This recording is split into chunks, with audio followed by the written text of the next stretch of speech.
Amigos, pues les agradecemos que nos estén acompañando en este simposium que se está llevando a cabo en la Cámara de Diputados, que se ha denominado Simposium sobre la necesidad de legislar en materia de subcontratación laboral. Y para ello, bueno, pues contamos con la presencia del diputado Julio Saldaña Morán, a quien le doy la bienvenida. Diputado, ¿cómo está? Buenos días. Muy bien, Alberto. Buenos días. Aquí están en la casa de todos, que es este Palacio Legislativo. Gracias por darnos la bienvenida en este recinto. Y también nos acompaña el doctor Silvino Vergara Nava, a quien saludo con gusto. ¿Cómo estás, Silvino? Gracias y el por la doctor invitación. Luis Carlos Flores Katzin. Muchas gracias. Bueno, pues el propósito de este simposio es hablar precisamente sobre una necesidad real de una problemática que tenemos en nuestro país y que tiene que ver con el régimen de subcontratación en materia laboral. Para ello, bueno, pues hemos seguido muy de cerca el trabajo que ha realizado y ha presentado el diputado Julio Saldaña Morán en una iniciativa. Diputado, ¿nos puede dar la introducción, por favor? Con mucho gusto, Alberto. Desde luego reconozco que esté participando aquí los invitados, el doctor Silvino Vergara, como bien lo mencionaste, y además ganador de un premio nacional, al doctor Luis Carlos, especialista en Derecho Laboral. Muchas gracias por estar aquí compartiendo con un servidor la necesidad de mejorar la vida social y laboral de la clase trabajadora hoy en este régimen, como lo dijo Alberto, en el régimen de la subcontratación. Hay empresas que lo vienen haciendo y lo vienen haciendo bien, y mi reconocimiento a todas ellas. Pero hoy, nada más para la información general, tenemos alrededor de 4.9 millones de ciudadanos que están bajo este régimen y que no todos reciben los beneficios que deberían de recibir. Venimos impulsando una iniciativa que un servidor aquí nace en el grupo del PRD, nace en este Congreso, a manera de mejorar la situación y que le diéramos la importancia como una integración de administración donde se valora el capital humano como persona, como parte importante de la sociedad, como un eje central, que el trabajador en este régimen pues debe de tener sus vacaciones, sus días de descanso, su aguinaldo, trabajar sus horas indicadas de acuerdo a nuestras leyes laborales, y que esto viene dándose por una razón. En el Senado se presentó una iniciativa que la presentan dos senadores del PRI que atentan contra los derechos del trabajador. Y los dos, de manera muy irónica, pertenecen a la clase trabajadora. Uno de ellos es líder de la CTM, el otro es líder de la CRON, y que en esa parte se queda uno sorprendido. ¿Estamos a favor de los trabajadores mexicanos o en contra? De ahí nace la nuestra, que presentamos el 7 de noviembre del año pasado inmediato, donde la nuestra cuida los candados que se ponen en el 2012, que se lleva a cabo la reforma laboral. La del Senado libera todos los candados. En esa parte es donde venimos discutiendo y venimos trabajando en pro de una clase trabajadora. Reconocemos empresas que ya existen, que vienen laborando y están en este margen de porcentaje. Alrededor de unas 900 empresas, datos no meramente oficiales, los hemos podido reclutar a través del INEGI y de algunas otras informaciones que tenemos.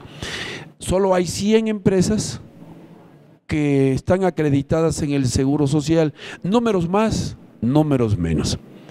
Y de ahí solo 40 empresas que están conforme a derecho y conforme a ley, incluyendo la cuestión fiscal.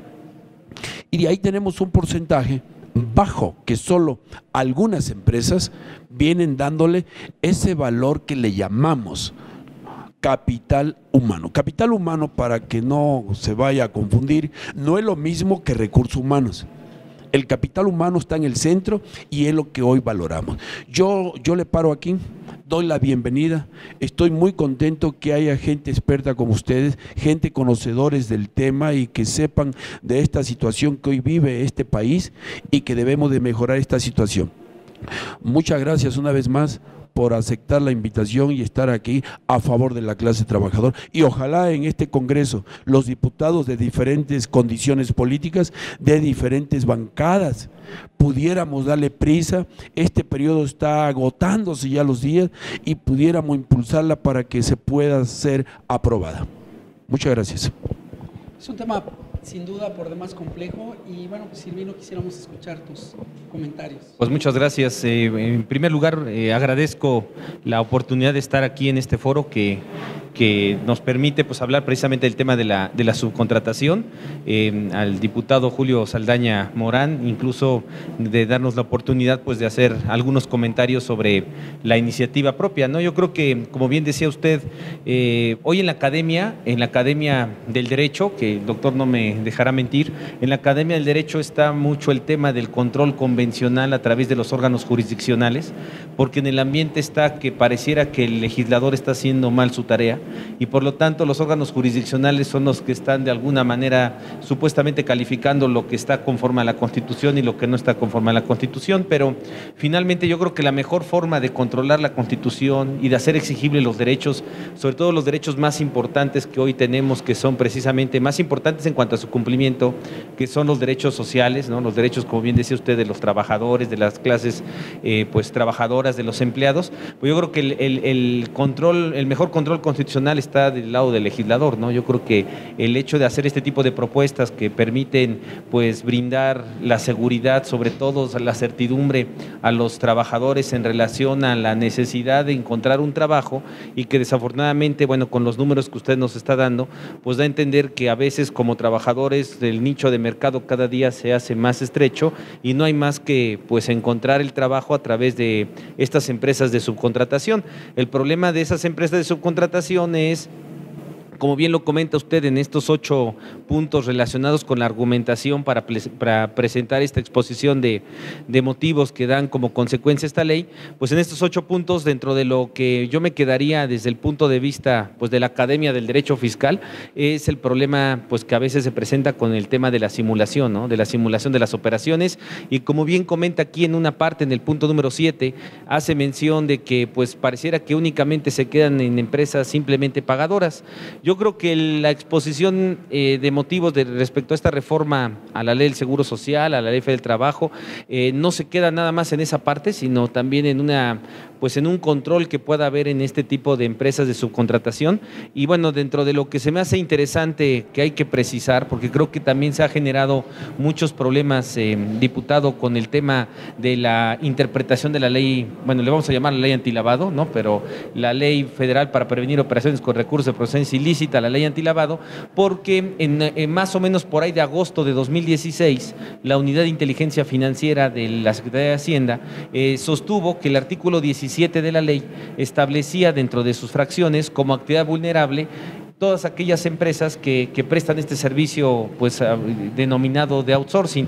Y bueno, pues aquí se me hizo interesante el tema de que usted hace mención de que la literalidad de la norma, la literalidad del artículo 17 no incluye a las actividades de este tipo de operaciones, y eso pues da como consecuencia que pues de agosto de 2016 a la fecha, por lo menos en lo que nosotros podemos platicar, pues ha dado una gran incertidumbre entre si son obligados, si no son obligados, desde cuándo son obligados, porque también hay que tomar en cuenta que la ley pues propiamente entró en vigor en septiembre de 2013. Entonces, si no hay ninguna reforma, ¿por qué hasta agosto de 2016 están sosteniendo que son obligadas estas personas, ¿no? Entonces, yo creo que una parte que habría que tomar en consideración desde el punto de vista de las empresas serias que prestan este tipo de servicios de subcontratación, pues diríamos que les va a dar certidumbre el que se reforme el artículo 17 y que se incluya en este momento, hasta este momento, ¿verdad?, el tema de que sean actividad vulnerable para que reporten sus operaciones. Y por otro lado, pues también se pierde esa incertidumbre que se ha dado desde ese criterio que salió más o menos por ahí de agosto de 2016, que ha generado pues precisamente toda esa inseguridad jurídica para las empresas que prestan estos servicios. Y por otro lado, pues también hay que tomar en consideración que pues hay que incluirlas como actividad vulnerable, como bien lo comenta usted en esta exposición de motivos, porque el gran inconveniente que existe es que, como bien lo comenta este punto 7, pues se vuelven simplemente pagadoras, ¿no? Es decir, con todo respeto, pues tienen una silla, una computadora, un pequeño domicilio, y resulta que tienen a cargo 1,000, 2,000 o 3,000 trabajadores, ¿no? Y entonces el asunto es que ni el trabajador sabe con quién trabaja, ni quién lo contrató, y por otro lado, pues esas empresas se vuelven empresas de papel que finalmente en el esquema fiscal pues generan una gran incertidumbre, principalmente a sus clientes, ¿no? Principalmente a sus clientes. Entonces, bueno, como entrada, diría que el tema de la ley antilavado, pues sí es necesario precisar este esquema de incluir esta reforma, ¿no? Tiene apenas una reforma esta ley, esta sería la segunda reforma, que creo que sería importante que se diera, y bueno, pues precisamente aquí dar esa certidumbre tanto a los empleados, ¿no?, de estas empresas, como también pues a las empresas que prestan ese servicio y sobre todo a sus clientes, ¿no?, porque al final los afectados pues son todos aquellos que contratan a estas empresas de subcontratación. Así es. Sin duda un tema con muchas aristas, y el punto de vista fiscal pues definitivamente es de gran trascendencia, así como el tema laboral, de quien el doctor Luis Carlos es especialista. Luis Carlos, ¿qué opinión te merece? Bueno, el tema de régimen de subcontratación, la subcontratación es un tema bastante novedoso para nuestra legislación laboral. Esta se inicia en la reforma de 2012, no teníamos antecedente en la legislación laboral sobre el tema. Sin embargo, en la realidad, existían las empresas de subcontratación denominadas outsourcing. Y el outsourcing es un anglicismo que se utilizaba para establecer una prestación de unos trabajadores que laboraban para otras empresas bajo ciertas condiciones, pero sobre todo había una gran incertidumbre. En América Latina hay un antecedente de legislación sobre subcontratación, y podemos ver antecedentes desde 1974 en Argentina, que ellos ya habían legislado sobre esa situación, pero en nuestro país llegó hasta 2012 esa figura, lo cual es importante y es uno de los grandes aciertos de la reforma de ese año. En materia laboral vino a dar certeza, vino a dar seguridad jurídica a esos trabajadores en términos de esta reforma, y surge un nuevo contrato laboral, pero que no es entre patrón y trabajador, sino es un contrato laboral que surge entre dos patrones, que es el contratista y es el contratante. El contratista es el que tiene a los trabajadores, que a su vez va a enviar a una empresa denominada contratante a esos trabajadores para que presten sus servicios a ella y ese sea el beneficiario directo de esa relación de trabajo. Sin embargo, el denominado outsourcing anteriormente a esta legislación obviamente carecía de una regulación debida y una inseguridad para los trabajadores. ¿Por qué es así? Porque, como bien dijo el doctor, muchas de esas empresas eran creadas o formadas y se establecían en pequeñas oficinas, a lo mejor con un escritorio, cierta papelería, eso sí, un teléfono, en donde contrataban a esas personas. ¿Y por qué surge esta idea del outsourcing como antecedente? Obviamente el outsourcing surge a manera de bajar los costos de las empresas. ¿Y cómo se hace esa situación? Las empresas, por lo general, tienen que pagar sus salarios a los trabajadores. Entonces, eran creadas estas empresas denominadas outsourcing para poder brindar un trabajo, pero con un salario mucho menor al que una empresa si contratara directamente a esos trabajadores. Es decir, si yo tengo unos trabajadores que ganaban, pongamos una hipótesis, 100 pesos, 200 pesos, ¿sí? La empresa creada ex profeso de outsourcing contrata a esos trabajadores con un salario mucho menor, a lo mejor el salario mínimo, o si ganaba 200 pesos, a lo mejor con el salario de 100 pesos, lo cual establecía, ¿sabes qué? Tú ya no contrates a tus trabajadores de manera directa, sino que yo los voy a contratar por ti, pero tú ya no tienes obligaciones de pagar impuestos sobre la renta, tú no tienes obligación de pagar aportaciones a seguridad social, no tienes obligación de pagar aportaciones a vivienda. Entonces yo los voy a pagar, pero los voy a pagar con menor costo para ti. ¿Por qué? Porque van a ser salarios mínimos o un poco superiores a los mínimos, entonces a ti te quito esa situación. Si llegara a presentarse un problema de un despido que el trabajador pudiera demandar ante una autoridad laboral, ya sea una junta local o una junta federal de conciliación y arbitraje, no tienes ningún problema tú como empresa. ¿Por qué?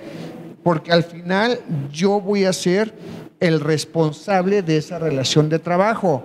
Bueno, entonces como yo voy a ser responsable, tú, cualquier laudo que pudiera salir en contra, yo lo voy a cubrir, pero si yo no tengo manera de pagarlo, porque muchas veces, como dijimos en un principio, nada más hay una oficina, un teléfono y cierta papelería, entonces los trabajadores, aunque pudieran ganar sus juicios a través del laudo, pues obviamente esos laudos nunca podrían ser ejecutados. ¿Por qué? Porque no tienen solvencia económica. Y es un problema por el cual el legislador en 2012, bueno, hay todo un antecedente de análisis de estudio que duró un poco más de una década por la reforma laboral. Al final establece en esa reforma las condiciones mínimas establecidas, los requisitos mínimos para que puedas crear un régimen de subcontratación y evitar el outsourcing. ¿Y esto con qué finalidad?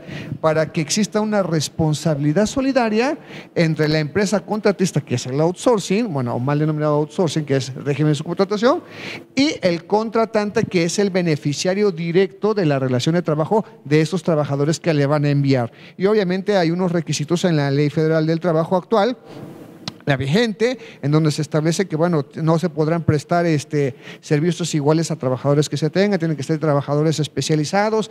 La empresa contratista, es decir, la que envía a sus trabajadores, tiene que ser solvente económicamente o materialmente. ¿Para qué? Para que se pueda responder.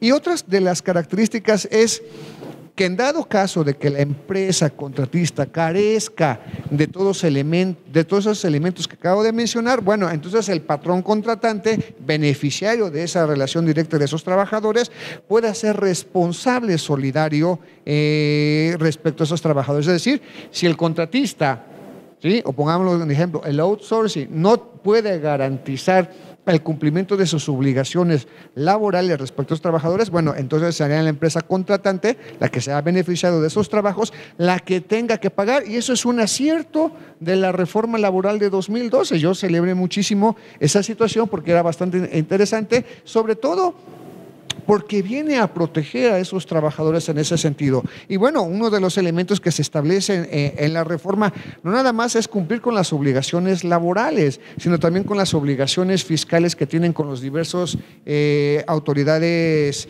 en esa materia. Por ejemplo, está el SAT, está el Instituto Mexicano del Seguro Social, pero también está el Infonavit, son organismos fiscales autónomos. Entonces, si el contratista no tiene manera de cumplir con sus obligaciones, entonces será el contratante el que de manera responsable y solidaria tenga que cubrir esa situación. Entonces, una vez dictado un laudo en un juicio laboral, será el patrón responsable el que tenga que cumplir no nada más las obligaciones respecto del trabajador, es decir, el pago de los salarios y también el pago de las diferencias salariales que se pudieran dar, se tendrían que actualizar. También es importante ver que en términos de ese laudo se puede ejecutar, ¿sí?, el cumplimiento de sus obligaciones respecto del pago de las diferencias salariales. El SAT lo puede hacer cumplir, el Infonavit lo puede hacer cumplir, pero también el Instituto Mexicano del Seguro Social lo puede hacer cumplir. ¿Por qué? Porque el outsourcing, o mejor dicho, el subcontratista está creado, es profeso para bajar los costos de producción de una empresa o de los gastos que tiene una empresa, ¿no? Entonces, en ese momento sí es interesante poder analizar las consecuencias que se tienen, pero estamos hablando de que también esa reforma es muy nueva. En la actualidad hay un proyecto de reforma en la Ley Federal del Trabajo derivado de la reforma constitucional, el artículo 123, en donde se tratan o se quieren en algunas iniciativas que también se han presentado, quieren eliminar ese tipo de candados. Bueno, sería un desacierto poderlo hacer por la afectación social a los trabajadores. Y aún así, de 2012 a 2018, el momento que estamos, es una legislación nueva que no se ha podido cumplir. Lo interesante es ver cómo también la Secretaría del Trabajo y Previsión Social, junto con la Secretaría de Hacienda y Crédito Público, han celebrado convenios para poder detectar precisamente el incumplimiento de lo que marca la Ley Federal del Trabajo. Entonces, en ese momento estamos en un parteaguas esperando cómo vaya a ser la reforma. La propuesta que se está haciendo respecto de fortalecer, así lo dice la exposición de motivos, de fortalecer el régimen de subcontratación establecido en el artículo 15 y 15A, B, C y D, es importante porque viene a robustecer la seguridad jurídica respecto de las relaciones de trabajo que se dan primero entre el patrón y trabajador, pero también el régimen de subcontratación, que es aquel contrato que se da entre patrones, uno contratista denominado y el otro que es el contratante, que es el beneficiario directo de la relación de trabajo. Lo dije al inicio y lo vuelvo a repetir, esta iniciativa tiene un espíritu. El espíritu es que el trabajador tenga los mismos derechos en este régimen como el régimen ordinario que conocemos de acuerdo a nuestras leyes. Al escuchar a expertos, al escuchar aquí a los doctores que hoy hacen el favor de poder hablar y analizar la reforma que nosotros estamos proponiendo al 15A y al 15B de la Ley Federal del Trabajo y homologar también la Ley del Seguro Social para que no escape nada, creo que nos queda claro que hay que coordinar entre la relación del trabajador con el patrón y las autoridades. A mí me queda muy claro 6 reflexiones que nos indican que vamos por el camino correcto. Yo diría que una es la responsabilidad solidaria entre estas 3 partes que nos unen y hoy es el motivo por el cual estamos aquí, analizando una iniciativa, discutiendo sus bondades y también lo que pudiéramos mejorarla. Y número 2, la unificación de su interpretación. Escuchaba aquí al doctor laboral, especialista en el tema, pues eso también es fundamental. Y número 3, evitar la simulación de actividades, donde la empresa que subcontrata pues se convierta, como lo decía aquí el doctor fiscal, en solo una pagadora y no asuma el carácter de patrón. Ahora, para todos los que nos están viendo a través de este medio, queremos aclararle algo. Nosotros aquí, este Congreso no está contra este régimen, no estamos contra las empresas que ejercen este derecho de labor. Nosotros estamos a favor de la generación de empleo, pero también a favor de que se le dé el debido respeto y todo el derecho en este marco integral de la administración en el capital humano, que se le reconozca al trabajador. De ahí viene el número 4, que creo que coincidimos. Verificar e inspección del cumplimiento de obligaciones. ¿Quién la supervisa? ¿Dónde está ese trabajo que no se ha hecho al día de hoy? A pesar de que tenemos una reforma en la Ley Federal del Trabajo del 2012 a la fecha, prácticamente es nueva. Y número 5, la creación de un padrón, no lo hay en este momento. Debemos de trabajarlo y debemos de vigilarlo y supervisarlo. ¿Y qué mano haría falta? Escuchando aquí al doctor Silvino, que bien hace rato lo explicaba, pues haría falta también una norma oficial mexicana. Tenemos norma mexicana, pero una norma oficial donde estemos obligados, donde la autoridad tenga el derecho y la injerencia, no la tenemos. Hay que trabajar en ello. Creo que la iniciativa que hemos llevado a cabo ya tiene algunas bondades. El espíritu está muy claro, está centrado que para toda empresa deberíamos de ver al ciudadano como la parte importante que va a ejercer su trabajo en sus horas reglamentarias. ¿Qué pedimos? Los derechos.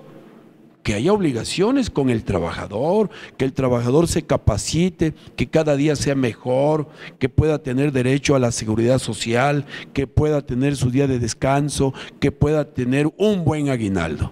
Nada más aquí como ejemplo. Hay trabajadores bajo este régimen que tienen de aguinaldo 1,000 pesos. En pleno siglo XXI no puede ser. Este es el espíritu de la iniciativa.